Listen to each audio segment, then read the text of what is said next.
നമസ്കാരം. ഞാൻ രവി നമ്പ്രം, ഒരു റിട്ടയർഡ് അധ്യാപകനാണ്. ഞങ്ങളുടെ മയിൽ ചിലമ്പുലി കലാവിദ്യാലയവും അതുപോലെ കണ്ണൂർ മലയാള ഭാഷാ പോഷണ വേദിയും ചേർന്ന് അവധിക്കാലത്ത് സ്കൂൾ വിദ്യാർത്ഥികൾക്കായി സംഘടിപ്പിച്ചിട്ടുള്ള പൈതൃകം തേടി എന്ന ഒരു പ്രോജക്റ്റിൻ്റെ ഭാഗമായി ചില കാര്യങ്ങൾ 3-4 വീഡിയോ വഴി ഞാൻ ഈയിടെ സൂചിപ്പിക്കുകയുണ്ടായി. അതുമായി ബന്ധപ്പെടുത്തി ഇന്ന് വലിയൊരു വിഷയത്തെ സംബന്ധിച്ചാണ് അല്പം ചില കാര്യങ്ങൾ സംസാരിക്കാൻ ആഗ്രഹിക്കുന്നത്. വിഷയം ഇതാണ്: കൃഷിയെക്കുറിച്ചുള്ള ചില ചിന്തകളാണ്, ചില കൃഷി ചിന്തകൾ. കൃഷിയുമായി ബന്ധപ്പെടുത്തി അതിലൊരു അധ്യായം എഴുതാനുണ്ട്. അതൊരു വലിയ വിഷയമാണ്, ഒരുപാട് സമയം സംസാരിക്കാനുള്ളത്. അതിലേക്കൊന്നും പോകുന്നില്ല. പരമാവധി ചെറുതായി കുറച്ച് കാര്യങ്ങൾ, കുറച്ച് പദങ്ങളൊക്കെ പരിചയപ്പെടുത്താനാണ് ഉദ്ദേശിക്കുന്നത്. അപ്പോൾ നമുക്കറിയാം, ആദിമ മനുഷ്യൻ യാതൊരു താമസ സൗകര്യങ്ങൾ, അത്തരം സംവിധാനങ്ങൾ ഇന്നത്തെ പോയൊന്നും ഉണ്ടായിരുന്നില്ല. അവർ ഭക്ഷണം തേടി നടക്കുകയാണെന്ന് അറിയാം. അങ്ങനെ ഭക്ഷണം തേടി നടന്ന് പോകുന്ന വഴിയിൽ എപ്പോഴോ തിരിച്ചു വരുമ്പോഴോ മറ്റോ അവൻ തിന്നെറിഞ്ഞ ചില കുരുക്കൾ, ചില അവശിഷ്ടങ്ങൾ മുളച്ചു വന്നതായിട്ട് ശ്രദ്ധയിൽപ്പെട്ടു. അങ്ങനെ നടന്നു പോകുമ്പോൾ ചില വൃക്ഷച്ചോട്ടിലും സമാനമായ ചെറു ചെടികളൊക്കെ ശ്രദ്ധയിൽപ്പെട്ടു. ഇതിലൂടെ മനുഷ്യർ അവർ ആർജിച്ചെടുത്ത ഒരറിവ് വിത്തിട്ടാൽ മുളക്കും എന്നതൊരു തിരിച്ചറിവ്.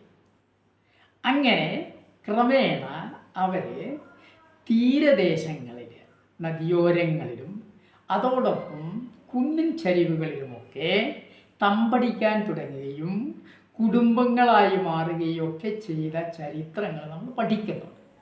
അവിടെ അവൻ കൃഷി ഇറക്കും.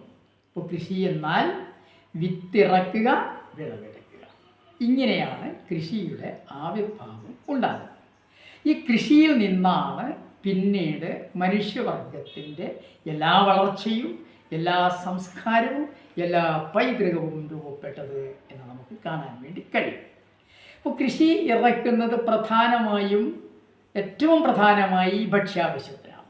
ഇപ്പോൾ ഭക്ഷ്യവിളകൾക്കൊപ്പം തന്നെ അവൻ്റെ ജീവിതത്തിൽ നിത്യോപയോഗത്തിനുള്ള പല വസ്തുക്കളും ഉണ്ടാക്കുന്നതിന് വേണ്ടിയുള്ള കൃഷിയും ആരംഭിച്ചു, അത് പോഷിപ്പിച്ചു എന്ന് കാണാൻ വേണ്ടി കഴിയും.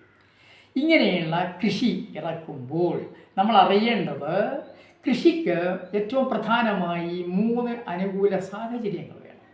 അതിലൊന്ന് വെളിച്ചമാണ്, സൂര്യപ്രകാശമാണ്, ഊർജം.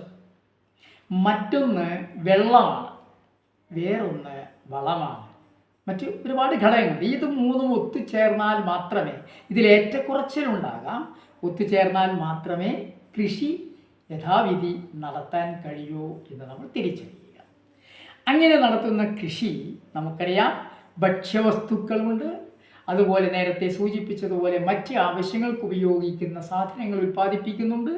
ഇങ്ങനെയുള്ള കൃഷി ചെയ്തു വരുമ്പോൾ വ്യാപകമായ സ്ഥലത്ത് ചെയ്യുന്നതിനെയാണ് കൃഷിയിടങ്ങൾ എന്ന് പറയുന്നത്. കൃഷിയിടങ്ങളെ നമുക്ക് 2 തരമായി തിരിക്കാം. ഒന്ന് വയൽ കൃഷികൾ, മറ്റൊന്ന് കരകൃഷികൾ. അതായത് കുന്നിൻ ചെരുവിലും കരപ്രദേശത്തും ഒക്കെ ചെയ്യുന്ന കൃഷികൾ. അതിൽ പല വിഭവങ്ങളുണ്ട്. നെല്ലടക്കം അതിൽ ചിലയിടത്ത് ചെയ്യുന്നുണ്ട്. പിന്നെ വയൽ കൃഷികൾ വേറെയും.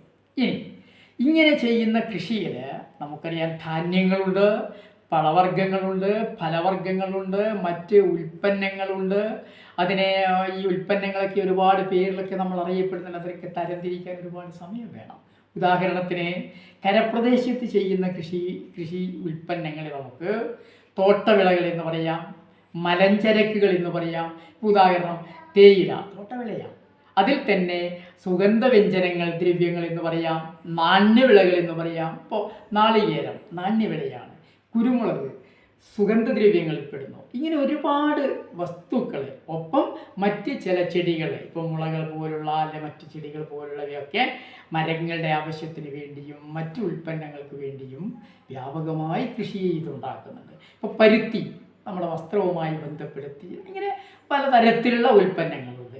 ഇതൊക്കെ കരപ്രദേശത്ത്, പരുത്തി യഥാർത്ഥത്തിൽ കരപ്രദേശമല്ല, പ്രദേശത്തൊക്കെ ചെയ്യുന്നുണ്ട്. ഇങ്ങനെയുള്ള കരപ്രദേശ കൃഷികളുണ്ട്, വയൽ പ്രദേശ കൃഷികളും ഉണ്ട് എന്ന് നമ്മൾ അറിയുക. ഭക്ഷ്യവസ്തുക്കളിൽ തന്നെ കരപ്രദേശത്തും വയൽ പ്രദേശത്തും ചെയ്യും. ഉദാഹരണം ധാന്യങ്ങൾ വയലുകളിൽ ചെയ്യും, അപൂർവം ചില ധാന്യങ്ങൾ കരപ്രദേശത്ത് ചെയ്യും.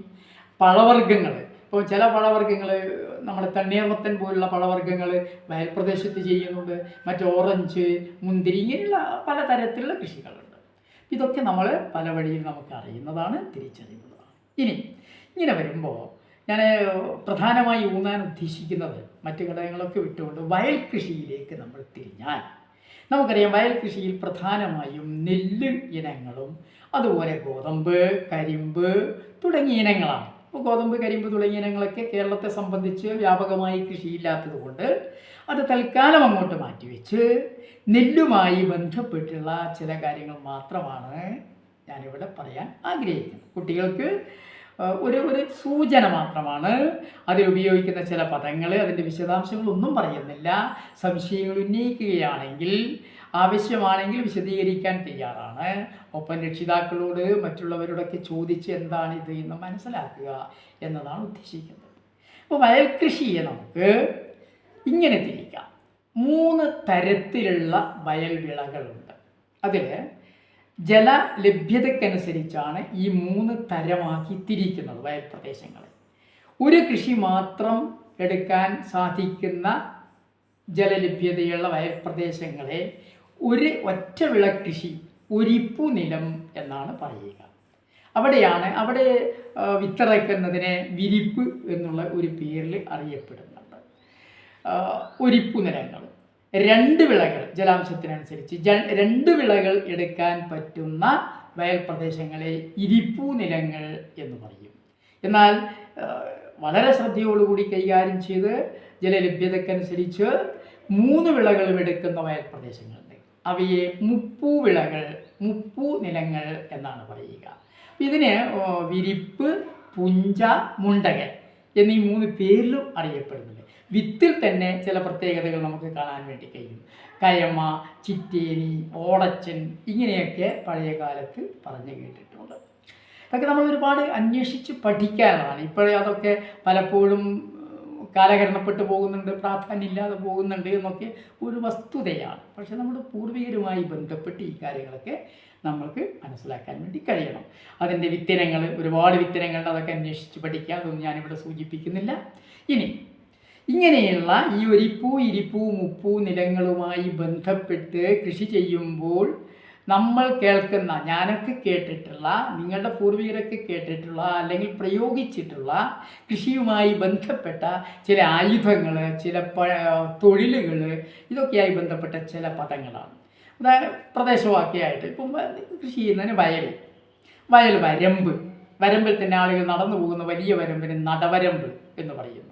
അപ്പോൾ ഈ വയലിനെ ഉഴുതുമറിയിക്കുന്നതിനെ കാളപൂട്ടുക, കന്നുപൂട്ടുക എന്നൊക്കെ പറയും. ഈ കന്നുപൂട്ടി അവശേഷിക്കുന്ന മൂലപ്രദേശങ്ങൾക്ക് അത് കൊത്തി ഇറക്കുന്നതിന് മൂല കൊത്തുക എന്ന് പറയും. ഇതൊക്കെ പല പ്രയോഗങ്ങളാണ്. അപ്പോൾ കാളപൂട്ടിയിട്ടതിന് ശേഷം മൂല കൊത്തിയതിന് ശേഷം അപ്പോൾ നമുക്കറിയാം, പിന്നെ ആദ്യം തന്നെ ഈ വരമ്പൊക്കെ വൃത്തിയാക്കും. വരമ്പ് തുടക്കൽ, വായ്ക്കോട്ട്, മൂല കൊത്തുക, കൈക്കോട്ട്, ഇങ്ങനെയൊക്കെയുള്ള ചില പ്രയോഗങ്ങളുണ്ട്.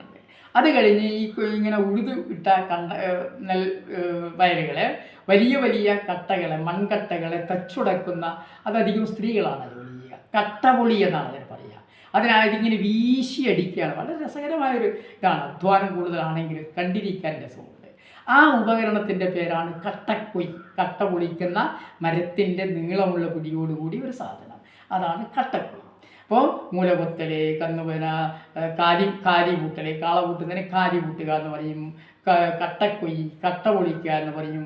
ചളിപ്രദേശമാണെങ്കിൽ കട്ടയുടക്കാൻ വേണ്ടി മരം കെട്ടുക എന്ന് പറയും. ഈ കാലി കൂട്ടുന്നതിന് വേണ്ടിയുള്ള കാളകൾ, അവരൊക്കെ വെക്കുന്ന മുഖം, ഞേങ്ങോല്, ഈത്ത്, പിന്നെ മരം കെട്ടുക, ഇങ്ങനെയൊക്കെയുള്ള ഒരുപാട് പ്രയോഗങ്ങളുണ്ട്.